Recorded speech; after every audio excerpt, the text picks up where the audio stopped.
Bonsoir chez vous, fidèles téléspectateurs Baladia. Émission Lobela Bisso, une émission socio-politique. Émission qui a plaisir et à Koyamba pour nous cadre de parti politique, voire même partisan. Pour nous l'analyse de la question politique aux Ali Koleka, Nambo Canabiso. Je suis très honoré de recevoir pour vous un invité spécial. Pour moi, il est spécial parce que malgré l'occupation, il a quand même accepté d'honorer notre invitation. Il a accepté de nous recevoir dans le bureau pour tout ça. Tout le monde est allé Makambuyambo, pour réfléchir concernant la question d'actualité aux Ali Koleka, Nambo Canabiso. J'ai reçu pour vous, monsieur André Mavungu Mbunga Oazali, parti président AI, parti CRD, parti cher Namboka, président Code Yamboso Pouanga. Et l'on est au Sonore Italie, actualité politique Yambo Canabiso. Pourquoi pas commencer concernant les partis? Nous allons aussi parler concernant la gestion de l'Assemblée nationale par le président Christopher Mbosso. Puis nous allons aussi parler concernant l'insécurité aux Ali Koleka, na parti Est Yambo Canabiso. Qu'est-ce que CRD passe concernant l'insécurité et apport na bango ezali auprès du chef de l'État à tel que parti ezali quand même quoi si mes fonctions moko ya munene na mboka na biso na République démocratique du Congo. On a beaucoup à parler avec le président. Je m'en vais directement saluer le président pour commencer notre émission d'aujourd'hui. Comme j'ai déjà annoncé, je ne suis pas assis sur ce plateau, vous constatez, je suis avec le président AIDC RD parti cher na mwana mboka Christopher Mbosso, c'est le président Mavungu André Mbunga, président AIDC. Bonjour mon président. Bonjour. Santé Zali Malam, je pense. Très bien, dans la santé. Moi, je suis la santé à CRD partout, Zali Koukambizali Olengeni. CRD est dans la santé, Mokoya Malam. CRD est dans la Malam. Vous allez continuer pour implanter CRD à travers toutes les provinces. Nous allons au Salam Malam. La CRD a une très bonne santé. Ça déjà la très bonne santé moi Namboka président Christopher Mbosso sali quand même mutu ya muketa banda ko sibe ba fonction amené utatango Mobutu Namboka na biso. Et quelles sont les réalisations faites par les partis à président Mbosso na République démocratique du Congo population que le BT oui CRD réaliser telle chose pour te faire confiance encore. Merci pour namtuna na lingi liboso ko le BT moi Namboka le patriarche Mbosso Kodiapouanga Christophe. C'est vrai qu'il y a Bandi Moussala très jeune, déjà 35 ans, Azaki membre du bureau politique, Asalina Papa Mobutu, plus de 11 fois ministre, et ceux qui ont tali dans CV naye, dans chaque ministère ici à l'Ekaki, Asaki Moussala Malam. Tant que paye, dans le moment il y a président Kabila. Asaki Msala Malam, les lopes toujours côté la yango. Nalin kolobana liboso pona CRD. CRD est à partir de Salami si côté. Pour batumi mazo quand c'était moi Namboka Christophe Mbosso Kodiapouanga sali parti les lopes. CRD to kokisi 18 ans et demi d'existence légale. Et puis c'est un parti qui s'est maintenu pendant les 3 mandatures, c'est-à-dire tous les députés. En 2006, nationaux, provinciaux, comme sénateurs, tous les députés en 2011, et tous les députés en 2018. Il y a un été parmi les députés en 2018, né Mwanamboka, honorable Christophe Mbosso Kodiapouanga, Azokamba, Assemblée. C'est-à-dire, pour la Koloba, ni le CRDC sali na Mboka, ezali koyeba liboso ni les ambitions ya parti politique. Ouais. Et puis CRD to uti wapi to kende wapi. CRD to banda na opposition pour soutenir mwana mboka Jean-Pierre Bemba tant to longwe to yé na majorité pour soutenir Nisala ya président Kabila. Nous avons donné aussi ce qu'on pouvait donner. Les Londés, CRD est en avant-plan. Donc, si biso institution moko kamba yango, yango tozo ko monete mwana mboka Christophe Mbosso Kodiapouanga zo ko sala musala malam to ko lobela yango. Donc, na résumé, to ko lobete CRD et sali musala oyo asengela ko sala na occasion et mais c'est comme si les partis ou menengolobi 18 ans mais les partis n'étaient pas plus reconnus qu'en ces moments peut-être juste souffle politique ou les partis n'étaient pas stables bon d'ailleurs que chevaucher à tout moment. Non, les partis n'étaient pas... les partis, c'est vrai que le parti Oumeli, mais le parti est stable. Pour tout côté de la majorité depuis 2007. Tout est la majorité Tilelo. Donc, ils sont stables. Et puis, le parti et se maintenir dans la nature. C'est-à-dire un parti politique où les députés dans le mandat beaucoup boyé, le parti Mingi et Koufi. Mais c'est de se maintenir. Peut-être que tu es qui à travers le pays, ouais. Mais dans certaines provinces, c'est déjà une réalité. Les lots, comme nous avons la province natale, il y a les présidents, il y a partout dans certaines provinces, parce que quand même, ceux qui sont dans la province, les partis devraient se reconnaître notamment. Et il y a Banaki. Peut-être que Binon est un journaliste, c'est ça qui est fort, c'est que Bayango. Tout ça qui est dans Grand Bandundu, dans Kinshasa, dans l'Équateur, précisément, dans Sud Ubangi, dans Mongala, dans le Congo central, dans le Sud Kivu, qu'on a des partis, et Zalaki, avant la biso Kozoualé, Kokamba, Assemblée nationale, pour Toye Bana, dans toutes les provinces, pour que le parti peut implanter dans la province. Bon implanter parti dans la province, au moins en Boka, mais et c'est quand même. Et c'est quand même tous quand même preuve à l'appui peut-être il y a réalisation et à partir tout dans la province natale il y a moi Namboka Kodamboso. Qu'est-ce qu'il a pu réaliser pour sa province natale ou pour la bande de Konaï ici pour Wapia Boutan? Bon, Kozwa président Mbosso comme membre du parti, au fondateur de la parti, parce qu'il a beaucoup réalisé dans Kouam. Même pendant l'époque il y a Mobutu, il était à la base de certaines infrastructures. Les locaux, ils ont Kouam. Ils ont un cadre, il y a enseignement supérieur, ils ont un cadre, il y a santé, la plupart des besoins de santé. Ils ont un cadre, parce qu'il a beaucoup investi dans les hommes. Donc, Batu Mingi a formé l'équipe pariée, il a commis Batu Ninen. C'est-à-dire, parce que quand la partie politique, c'est qu'il faut ça la boyer, et ça la loco boyer, ça la bloc boyer. Le parti œuvre au sein d'un système. Et il essaye d'apporter, ou il apporter dans le système. Mais la population vous donne quand même confiance à la population vous donne confiance à mémêler peut-être et là peut-être peut-être souffrance à la population. Vous devez quand même réaliser quand même certaines choses, construire des écoles, construire des universités, même des hôpitaux concernant la population parce qu'à Oumeli quand même la gestion depuis tant à Mobutu n'est pas quelqu'un de moindre. Mais c'est ce que j'ai dit, non?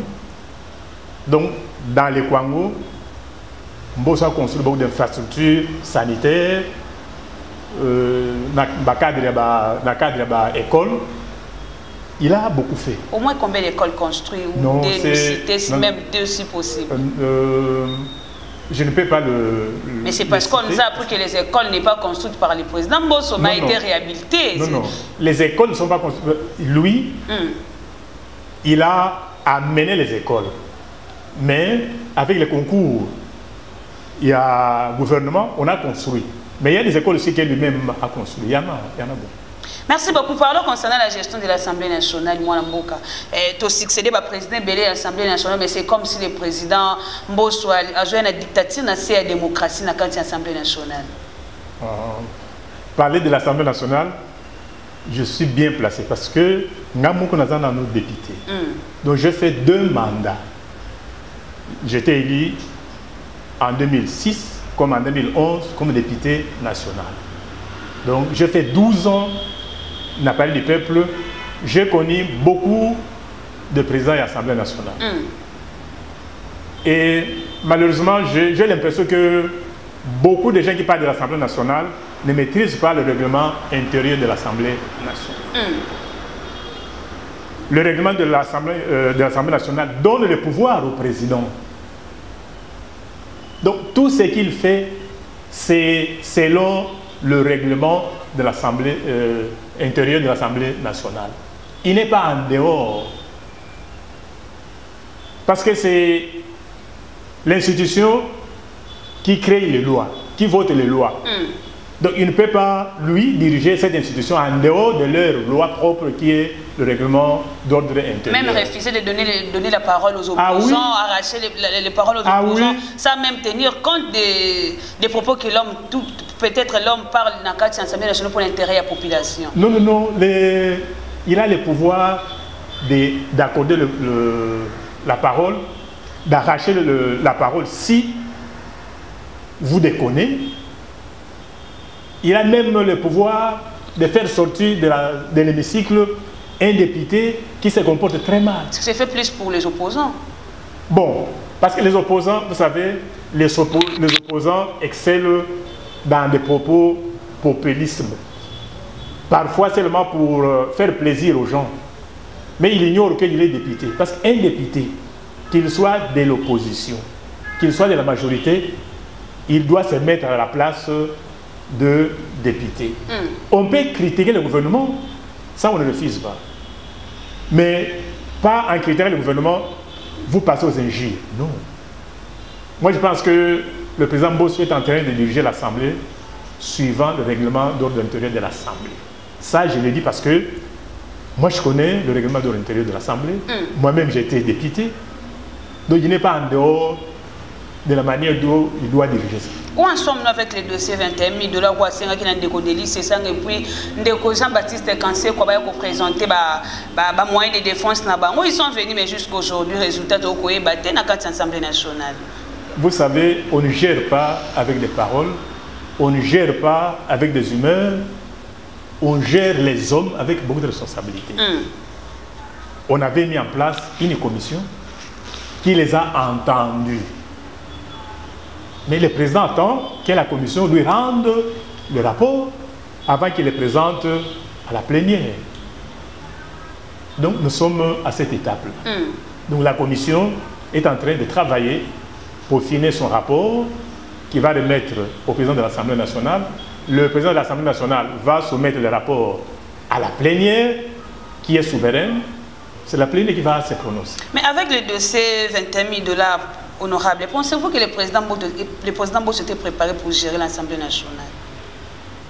Mais le président Bosso, avant tout, ce n'est pas le premier mandat qu'il est député. Être député n'est pas dit d'être le président de l'Assemblée nationale, gérer des députés. Écoute, c'est vrai. Mais vous savez que pendant la transition, il était au bureau du Sénat de la transition. C'est ce que les gens ignorent. Il était au bureau du Sénat de la transition. Après ça, le cite. Donc, le fonctionnement des deux chambres, c'est pratiquement la même chose. Un député, comme lui qui a fait plusieurs mandats, il n'avait pas besoin d'être préparé. Préparé comment? S'il n'a pas été préparé, voilà ce qu'il est en train de faire. Mais les gens le qualifient d'un dictateur. Ah bon, vous savez,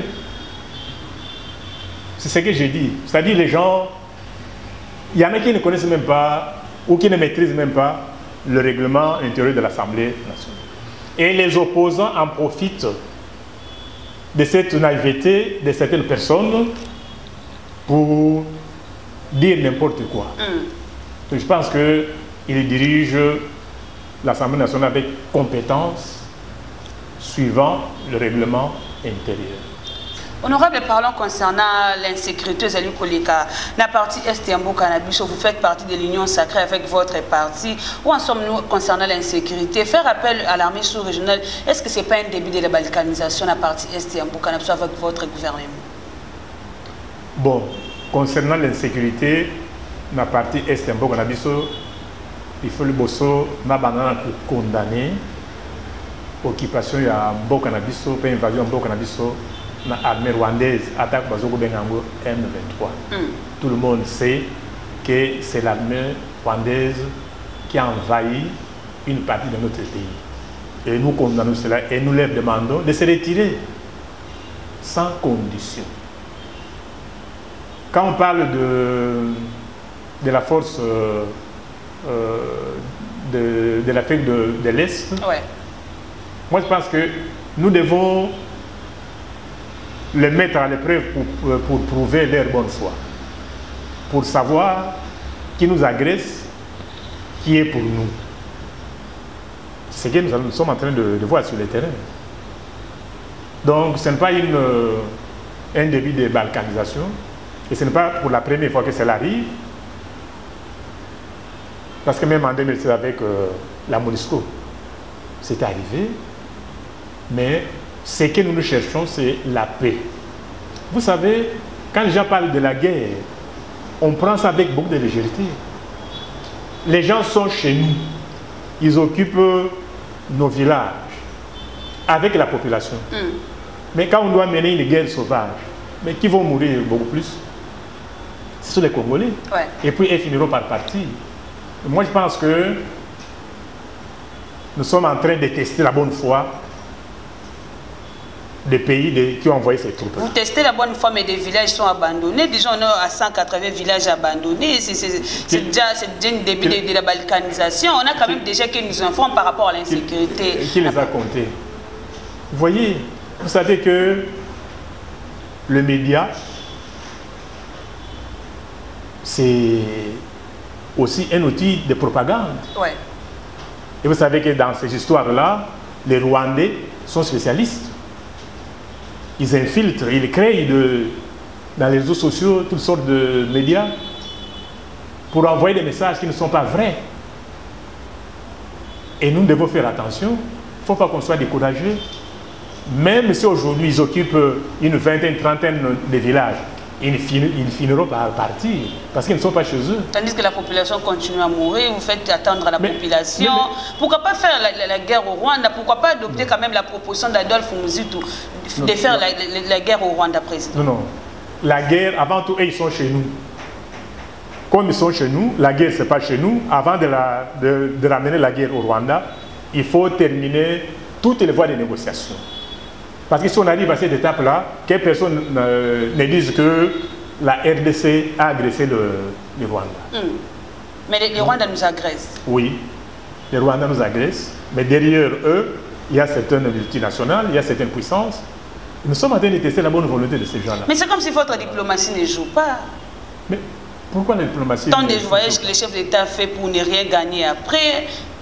Vous savez où étaient ces pays? Les pays étaient enterrés. Il y a dans certains forums qu'on ne parlait plus de la République démocratique. Vous avez participé à l'enterrement de ces pays parce que vous étiez avec Joseph Kabila. Nous étions avec Joseph Kabila. Vous avez géré ensemble et vous partagez les bilans. On a géré ensemble, mais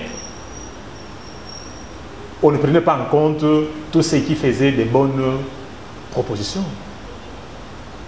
Moi, je vous parle comme député, je vécu ça, je sais ce que j'ai dit. Oui. Donc, le pays, sur le plan diplomatique, on était enterré. Maintenant, dans tous les forums, dans tous les pays du monde entier, on commence à parler du Congo. Et puis, ce n'est pas dans un clin d'œil que tout redevient normal, non. Mais déjà, c'est une avancée. Vous avez suivi, je pense hier ou avant-hier, c'est que la communauté internationale, le Conseil de sécurité, ils ont dit, ils ont condamné publiquement le Rwanda, même le M23, chose, il y a une vingtaine d'années ou une dizaine d'années, on n'en parlait même pas. Donc la diplomatie, c'est un processus que le président de la République a commencé, qui continue maintenant à produire des effets et qui va continuer à produire des effets. C'est comme si vous n'aidiez pas les chefs de l'État. D'abord, la RDC ne fait pas partie de l'Afrique de l'Est, mais vous allez conduire que le intégrer le pays en Afrique de l'Est. Est-ce que ce n'est pas une erreur auprès du chef de l'État? Non. Vous savez, parce que nous sommes, la RDC connaît beaucoup plus de problèmes. On est au centre. Nous sommes au centre, ouais. Mais nous connaissons beaucoup plus de problèmes avec nos voisins de l'Est, qui sont dans une organisation. Et nous avons pensé que nous devons entrer dans cette organisation pour qu'on voit qu'est-ce qui ne va pas. Ils réclament quoi? Ils veulent quoi? Donc ce n'était pas une erreur. Quand on les laissait seuls, vous avez vu ce qui s'est passé. Maintenant que nous sommes avec eux, même s'ils continuent à faire ce qu'ils faisaient, mais au moins, il y a des voix qui s'élèvent. Donc c'est une bonne chose. Qu'est-ce que vous pensez au discours de Martin Fayulu na retourné na mboka lubete ndeko Félix Tshisekedi azali traître ndeko Félix Tshisekedi mboka azali M23 finalement guerre wana ko prendre fin avant 2023 pour na ko tromper la vigilance de la population concernant insécurité à est mais azali Félix Tshisekedi mboka commanditaire ya insécurité à est. Vous savez, notre frère Fayulu à certains moments il est dépassé. Il est dépassé, parfois il dit des choses peut-être qu'il ne comprend pas. Vous voyez, il dit une chose de son contraire. Il dit, Tshisekedi est lui-même commanditaire de la guerre, une guerre qui va terminer. Mais comment quelqu'un peut commanditer une guerre pour tuer sa population à lui en tant que président de la République? Peut-être qu'il fait ça pour gagner son pari à la population pour les élections de 2023. Non, Tshisekedi a trouvé cette guerre. Il est en train de continuer, il est en train de chercher comment y mettre fin. Honorable Kabila, si c'est qui guerre M23. Si c'est guerre M23, on était calme, on ne voyait pas les M23, c'est revenu avec votre pouvoir. Mais peut-être, si ça y guerre était, il y avait cessé le feu. Donc, parce que si ce qui est ça qui guerre, c'est que les M23 n'existeraient plus. Si les M23 a repris en un clin d'œil la guerre, c'est qu'ils étaient là. Ils attendaient le moment venu et ils en ont profité. Pour dire que Kabila m'y fait au M23, non. On avait obtenu un cessez-le-feu, mais les M23 étaient là. Ils sont en Ouganda, ils sont au Rwanda. C'est maintenant comme quand le président Félix a bénéficié des groupes armés pour négocier. C'est en ce moment-là que les M23 en a profité pour envahir Bokanabis. Donc tout ce qu'on raconte là, ce n'est pas vrai. On veut masquer la vérité. Quand le président Bosso dit il n'y a pas de négociation, si on négocie, c'est avec conditions, ça signifie quoi? Oui, c'est-à-dire qu'il ne faut pas négocier. Les M23 occupent certains villages, certains territoires de notre pays, négocier avec eux tout en étant là où ils sont. Non. La condition, c'est qu'ils doivent rentrer là où ils étaient, au Rwanda, en Ouganda, et on va négocier avec eux, qu'ils disent qu'est-ce qu'ils n'ont pas obtenu avec Kabila, alors qu'il avait Kabila, leur avait tout donné, qu'ils veulent obtenir maintenant avec le président Félix. C'est cette condition-là. Donc on ne va pas négocier avec les M23 tout en étant chez nous. Donc les M23 doivent rentrer en Ouganda, au Rwanda, et puis on va négocier avec eux, qui disent qu'est-ce qu'ils veulent. Le président nous a promis qu'il y a aussi sa insécurité dans la partie Est et en Bokanabiso pour réussir le mandat. Et pensez-vous qu'avant 2023, le président quand même va réussir à éradiquer l'insécurité dans la partie Est et en Boka pour réussir le mandat pour la 2023? Bon, au moins, peut-être que ceux qui ne connaissent pas l'histoire du pays, ce sont ceux-là qui sont parfois en train de parler de choses qu'ils ne connaissent pas. L'insécurité de notre pays a commencé il y a plus de 30 ans, je peux dire. Des années 94. Que l'insécurité a commencé. On ne peut pas mettre une insécurité qui a commencé plus de 30 ans, en 3, 4 ans, même en 5 ans. Mais c'est l'homme qui a promis, c'est lui-même qui a promis. Mais c'est ça, c'est-à-dire, il a commencé. Et ça se fait sentir. Il a commencé et il va continuer parce qu'il aura un deuxième mandat. Avec quel bilan? Quel bilan vous pensez? Avec quel bilan le président va avoir un deuxième mandat? Un bilan positif. Son bilan est positif. Par rapport à CRD, parce que vous êtes à l'Union sacrée, ou par rapport à la population congolaise? Non, non, par rapport à la population. Parce que quand vous allez aujourd'hui à l'Est, malgré que la guerre a repris, ce que raconte la population, c'est autre chose que ce que vient raconter les politiciens. Ah bon? Ah oui. Beaucoup de politiciens ont peur que si l'insécurité termine, et ils sont enterrés. Parce qu'on connaît tous ces policiers qui sont à la base de l'insécurité à l'Est. On les connaît. Oui, c'est ça le problème. Honorable, nous pouvons avoir quelques réalisations du chef de l'État. Les réalisations du chef de l'État, il y en a. Il y en a. Vous allez partager les bilans, vous êtes de l'Union sacrée, vous devez quand même défendre votre bilan. Oui. Quand nous prenons dans les 100 jours, même s'il y a eu des problèmes de détournement, beaucoup a été réalisé à Kinshasa comme à l'intérieur. Et puis le malheur aussi des Kinois, ils ne voient que Kinshasa.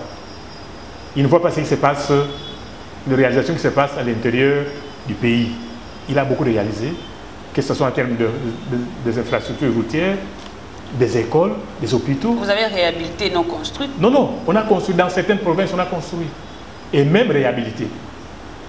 Parce que quand on a une maison, un hôpital ou une école, réhabiliter prend moins beaucoup de temps qu'est construire. Il faut commencer par réhabiliter ce qui existe avant de construire.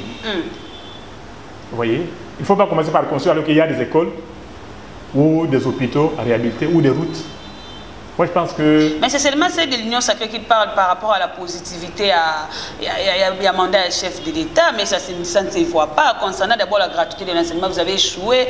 Vous avez échoué dans ma réunion. C'est comme si les chefs d'État lui-même, c'est comme s'ils n'étaient pas aussi préparés pour gérer ces pays, où les chefs d'État n'ont pas quand même la maîtrise de tous les secteurs, où ils allaient à ça quand même pour la population. Vous savez... les malheurs du Congo, les Congolais connaissent tout. Même ceux qui ne maîtrisent rien, ils connaissent tout. Quand on parle de la gratuité, qu'est-ce que cela veut dire? Et puis, la gratuité, c'est à l'enseignement élémentaire.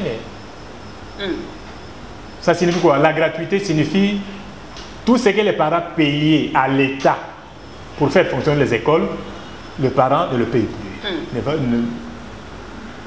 Le parent ne paye plus. L'État doit prendre en charge les enseignants, il doit prendre en charge les fonctionnements des écoles. Est-ce que c'est fait ou ce n'est pas fait? Ça fait de deux. Il y a des enfants qui étaient chassés à tout moment parce que les parents n'étaient pas capables, ne faisaient à l'école primaire, de faire étudier les enfants. Il y a plus de 4 millions d'enfants qui ont repris. Et les parents le reconnaissent. Comment les gens vont dire qu'on a échoué? C'est ça, réussir la gratuité de l'enseignement. Oui. C'est comme si vous rendez les enfants moins intelligents qu'avant avec votre gratuité de l'enseignement.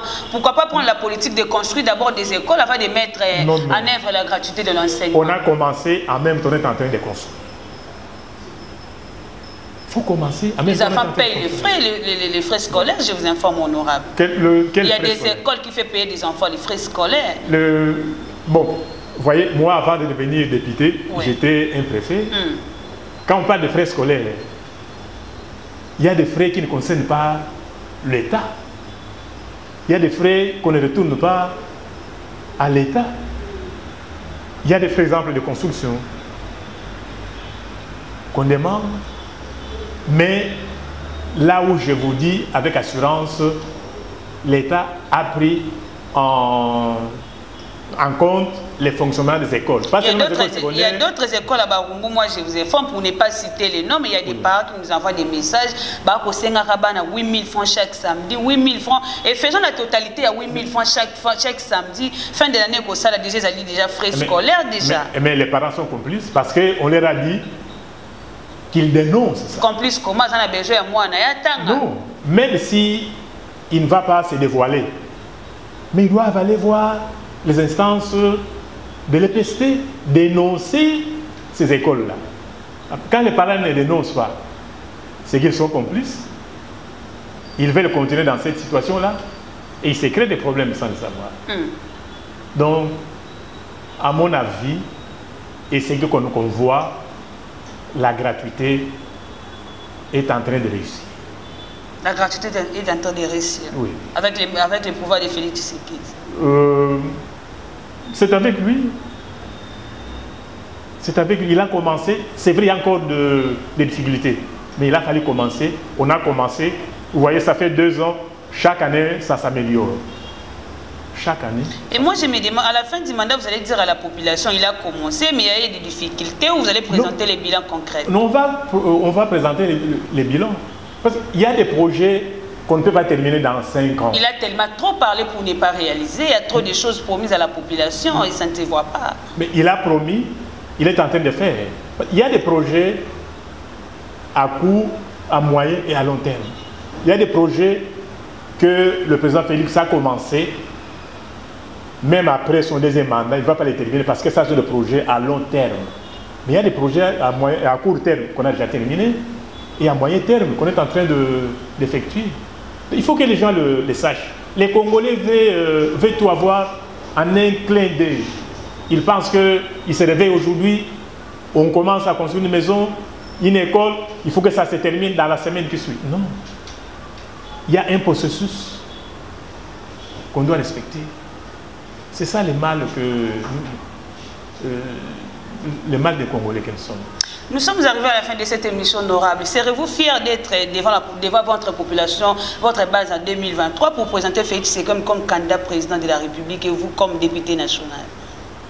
Très fiers. Là, nous, on n'a même pas attendu. Nous avons déjà commencé.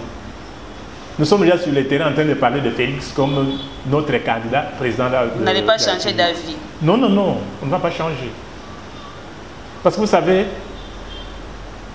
le président Félix a la volonté politique. Quand un président n'a pas la volonté politique de mieux faire, de développer le pays, rien ne peut se faire. Parce que nous avons vu ça, nous avons vécu ça. Donc ne fût-ce que ça. Bon, les opposants, ils sont dans leur show, c'est normal. Mais la population voit. Et puis quand on parle de la population, il y en a qui parlent, un opposant qui se dit, la population, vous pensez que dans cette population, il n'y a pas de gens qui apprécient les actions du président? S'ils apprécient, n'allez pas au Kénaba sitting pour participer à la marche. Non, les marches, quand on organise les marches pour soutenir le président, vous ne voyez pas les gens qui viennent? Vous voyez? Et on doit les convaincre aussi. Merci beaucoup. Mot de la fin pour l'émission d'aujourd'hui, honorable. Bon. Comme mot de la fin, merci beaucoup. Parce que vous avez quand même pensé avoir notre avis, l'avis du parti que nous dirigeons sur la situation du pays. J'espère que ça ne sera pas la dernière fois. Vous reviendrez encore. Et ce que je demande à la population, c'est de soutenir notre armée pour bouter hors de notre territoire les agresseurs rwandais. Et soutenir les actions du chef de l'État et aussi les actions de notre autorité morale, le président, l'honorable Mbosso Kodiapoan Christophe, parce que lui aussi, à chaque fois qu'il parle, il veut que la paix revienne à l'est de notre pays. Donc sans la paix, rien ne peut se faire. Malgré jusqu'aujourd'hui, on entend les noms des députés à Tanguela Bissou qui n'ont pas évité. Non, on ne gère pas le pays avec comme ça. La liste est là, il y en a qui ont même déjà quitté. La liste est là, mais on ne peut pas l'exposer. Ça, ce n'est pas gérer la République. La République se gère, il y a des secrets d'État. Beaucoup ont déjà quitté. Des députés, même d'autres policiers qui étaient là. Même les opposants, ils entretenaient certaines milices, ils ont déjà quitté. Et le pays qui reste, ils sont en train de quitter. Ne vous en faites pas. Merci beaucoup. Nous sommes arrivés à la fin de cette émission. Comme vous avez constaté, le plaisir était pour moi de recevoir pour vous l'honorable André Mavou Mbungo, président AI à parti CRD parti chez Anamona Christopher Mbosso Kodia. Christophe, je m'excuse, Christophe Kodia, Poanga, et l'on est au soleil qui n'a pas été l'actualité politique qui a beaucoup d'ambition et puis tout le bel qui n'a pas été parti Nabango. Merci beaucoup na caméraman compétent accompagnant mon colonel sur l'émission. Petit mais costaud na sima ya caméra de ko Jean Maya, si papa Gaston na montage puis de ko trésor ya la réalisation notre Dipro. Merci beaucoup na papa Botinga évêque Alphonse Loé Sewa to pe na maman na ngai Pauline Sambo. To koute na mbala sima pe invité à Scapo na émission Lobela Bisso. Au revoir.